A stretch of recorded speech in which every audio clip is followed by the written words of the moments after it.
Let me say, and I don't say this often to other men on the show, great hair. Thank you, sir. Thank you. Doesn't come up a lot. Thank you. Yeah, really. Thank you. It means a lot coming from you. You are the king of hair. You have the only remaining pompadour in the business, so... It's true. Between me and you. No one has the nerve to sport this thing anymore. No, but they... All right, yeah, all right. Yes, and I'm the only black comic with a perm. So between the two of us, we've got the niche industry already hooked up, I believe. Let me also ask about the jewelry. This is nice. This is jewelry.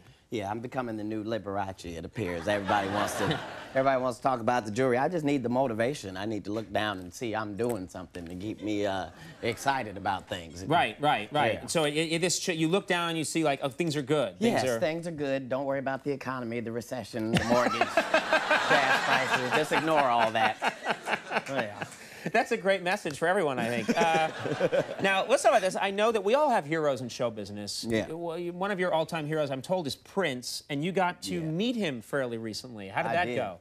It was wonderful. He was all the things I thought he was going to be. He was he's a genius and smart, and I think he's David Blaine secretly. He's like a magician. David Blaine, you think he's a magician? I think he is. I was talking to him, and he was like, would you care for some tea? And I was like, yeah, of course and he was gone. He was already gone. Then he came back from another part of the room with like a tray with 13 teas on it. It was like, it was amazing. Now, he's very mysterious. Yes, he loves to have all this mystery, and you don't know where he's going, what he's doing, what he's talking about half the time. No, and he'll wear pumps and be looking at you like there's nothing wrong. When he having pumps.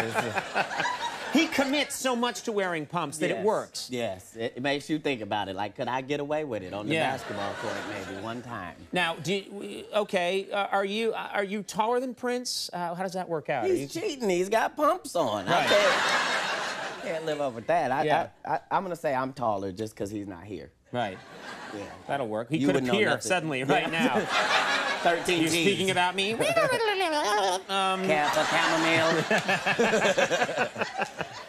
Okay, let's talk about the height issue. Did your height affect you, do you think, growing up? Did it influence, your life, your comedy? I think so. It made me very cynical and bitter. I had heard about a growth spurt, and it was like the Loch Ness legend. Like, everybody gets a growth spurt, and it's going to happen, and just wait. It's going to be one summer, and everything's going to change. And I'm grown now, and I'm still waiting. You're still waiting? Summer to come. You're still waiting on this growth spurt? Yes. It could happen, It could. Maybe I'm just late. I'm willing to wait. It's going to happen like that. I hope so. Do you think that this affected your relationship with women, your success with women?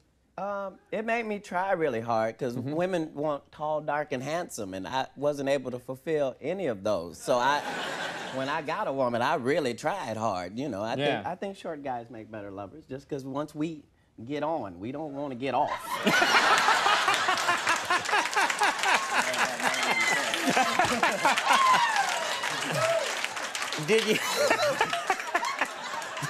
Did you, okay, all these images are going through my head. That came out right and wrong. Get off me! Not yet! Did you ever date a much taller woman? Yeah, I dated a WNBA player once. She was 6'3". Really? That was 6'3"? Yeah, and I thought it was going to be, I don't know, it was just weird. Like, because I was proud that it didn't matter in the relationship, but it's still like you're a kid holding your mom's hand. We're in the ball. Lift me up and kiss me. It just doesn't.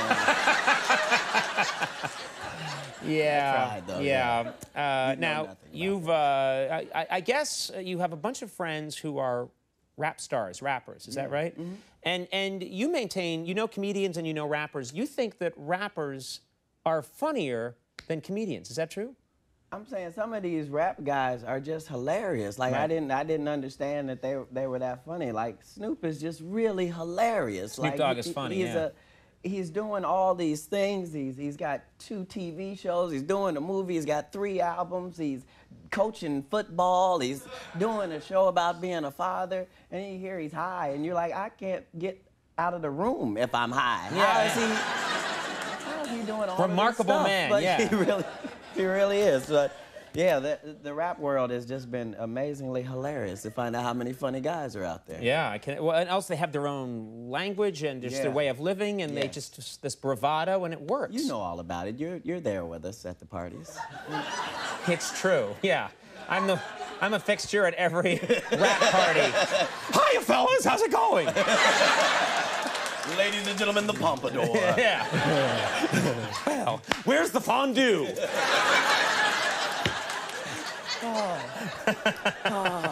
I'll put on a Monkees album. Not a Negro function without fondue, that's for sure.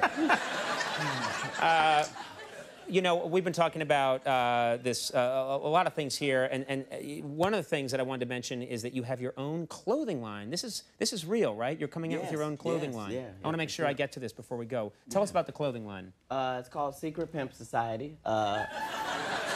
Because, you know, everybody's not able, and it's a good thing to be able to find somewhere where you can just find wonderful fly clothes that nobody else is going to have on but you. Right. And that becomes important. And this works for everybody. Would this work for me? Yeah. Oh, are you kidding?